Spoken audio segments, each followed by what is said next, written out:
Morning.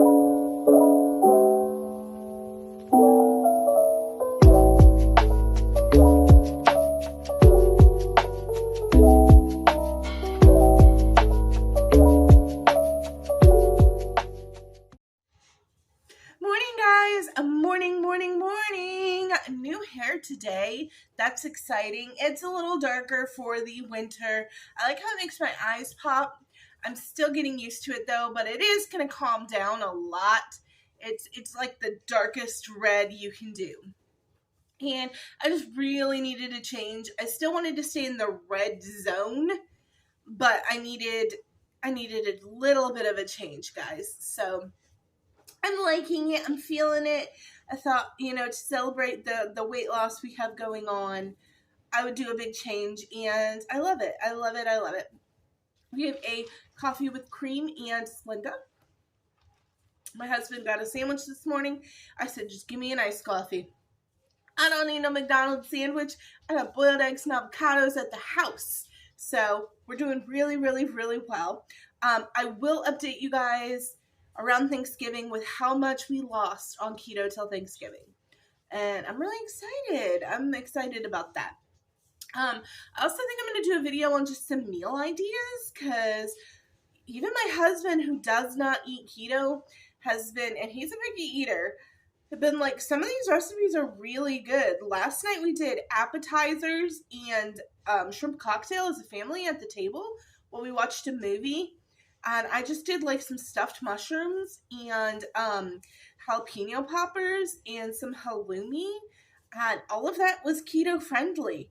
And it was amazing. So honestly, I am not even feeling it. The only place I am feeling it is in my coffee. Because you guys know I love my sweet, delicious coffee in the morning. I love a Starbucks.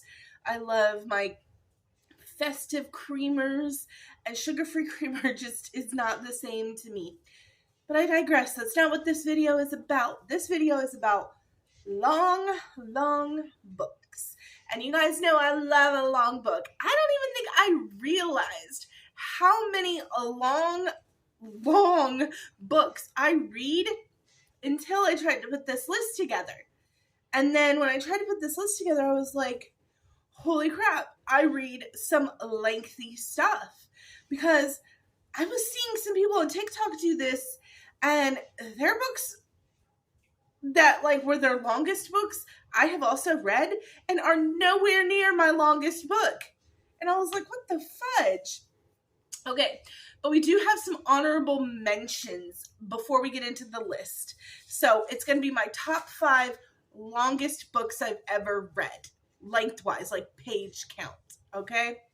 Honorable mentions. Harry Potter and the Order of the Phoenix.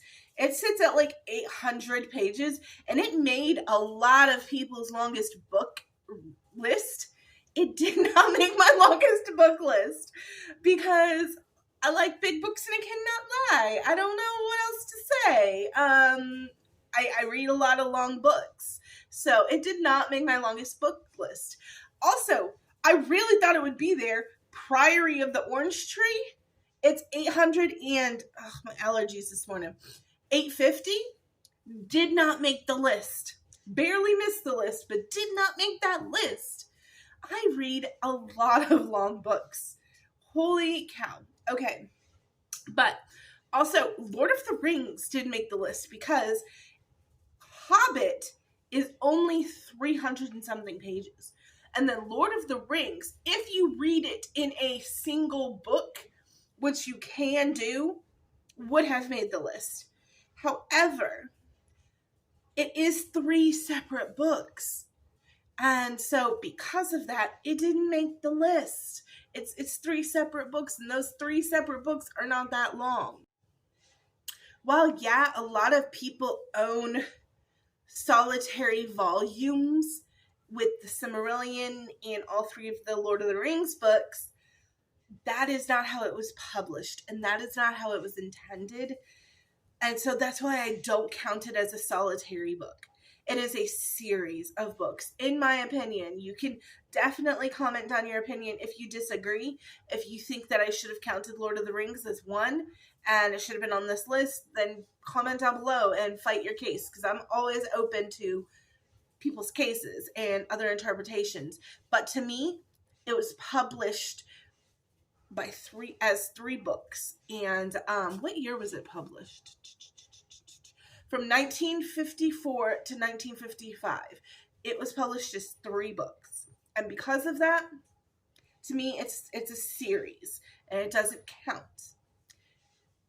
But it would be probably up there with the longest I've ever read, if it did. But drum roll, please. I did not need to do all that. Coming in at number 5, a respectable number 5, is Kingdom of Ash by Sarah J. Maas at 992 pages. This is book 7 and the completion of the Throne of Glass series. I did not realize it was as long as it was. I read it on my Kindle, and I just didn't realize it was that long, I guess. I don't know.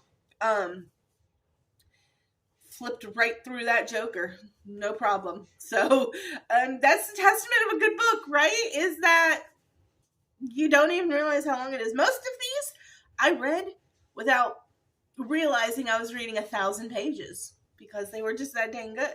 Also, there may be others in here, but I've been racking my brain for about 3 days trying to think of long books that I have read in my whole lifetime. When you're reading 100 plus books a year, sometimes it is, you forget some things. But I was looking at Goodreads and other things as the longest books out there to see like which ones I had read, because I'm like, I don't know, but I think I've got my top 5.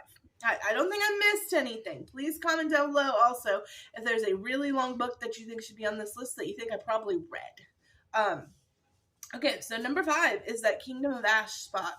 It is excellent work. It is the 7th book in the completion of The Throne of Glass. It's by Sarah J. Maas.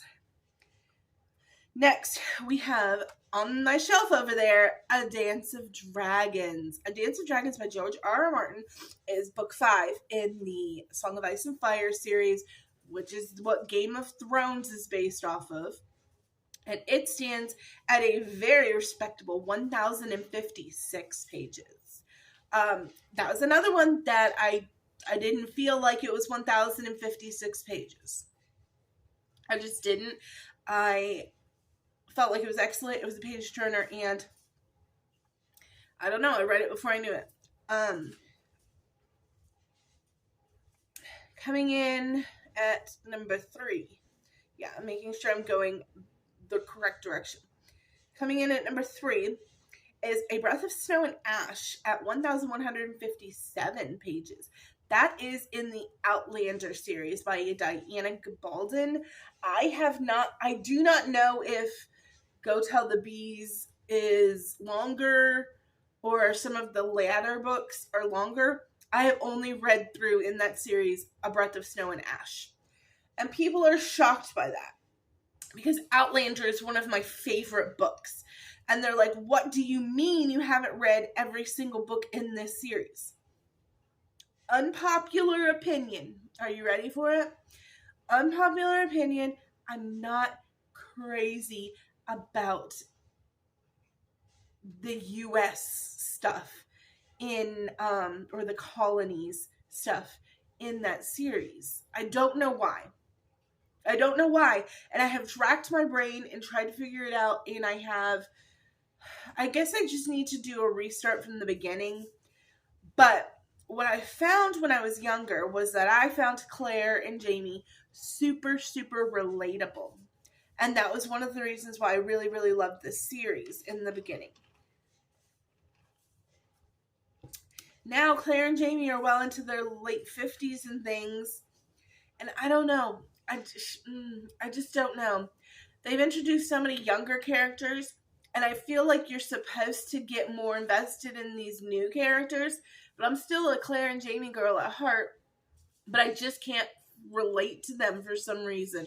I don't know. I think I'm going to do a reread next year, starting with Outlander. I read it once a year anyways, and then just keep going through the series to try and see if if I can get into the latter books.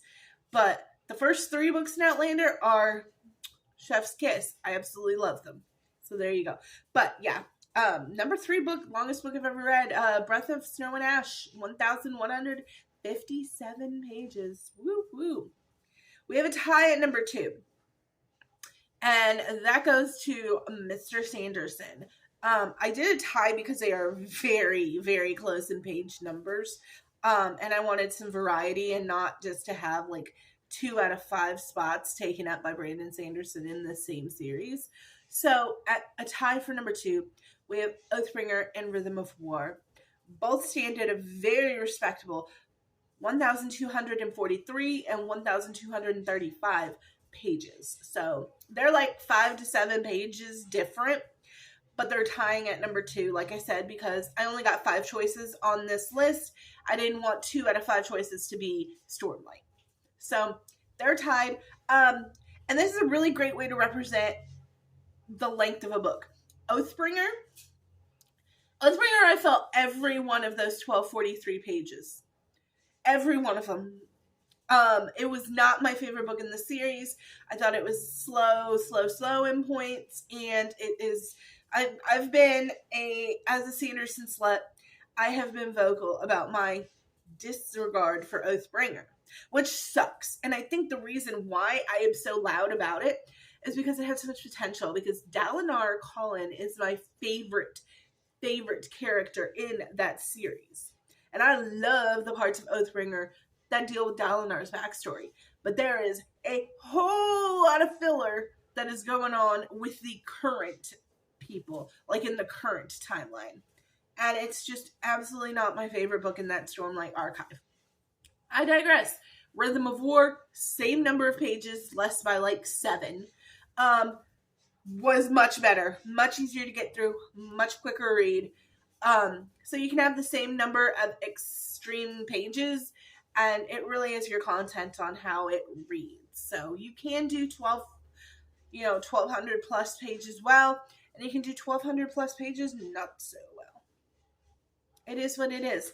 And the number 1 book, and I was shocked by this. I think it is the longest book I have ever read. I could not think of anything that I could not think of anything that could possibly top this, that could possibly be longer than this book that I have read. And that is War and Peace. I read that book. Was it my senior year? It was either my senior year of high school or my freshman year of college. I read War and Peace in its entirety. That joker is 1,392 pages. It is a epic story taking place in Russia during the Napoleon era. It is fantastic stuff. If you are in for a long read and you're okay with an older language, and it's a really good book, but it's not for everybody. That's what I'm going to say about that. I don't think just everybody can pick up War and Peace, and I would never recommend it to a casual reader. It is not for them. But if you are a reader who likes classic fiction, I don't even love classic fiction. I like classic fiction. And you have the time to dedicate to this book, because you, especially if you set it down for a day or two, may have to go back and reread a little bit, because there's so much going on with so many characters. It is worth the read. War and Peace is a great classic, and I think everybody should read it once in their lifetime. It's like Frankenstein for me, or think of another one, or A Christmas Carol. There's some classics out there that I think everybody should read at one point in time. I think Jane Eyre, everybody should read at one point. I think Wuthering Heights, even though I don't love it, should be read at some point in time. Because they're just, those Jane Eyre and Wuthering Heights are classics of Gothic fiction, right? So there's just, you gotta respect what came first and what opened these doors.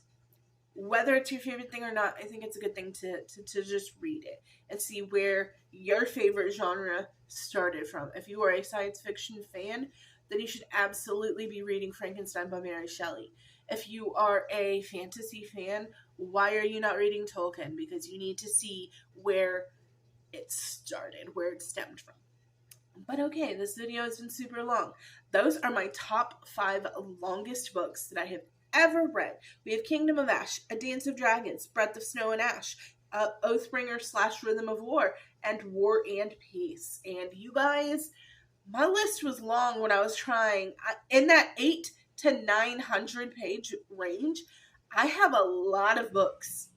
I have a absolute butt ton of books that are between 800 and 900 pages. And I didn't realize how much I read long books until this video. But yeah, I thoroughly enjoyed it. I love you guys so much, and we will see you on Saturday. Bye now.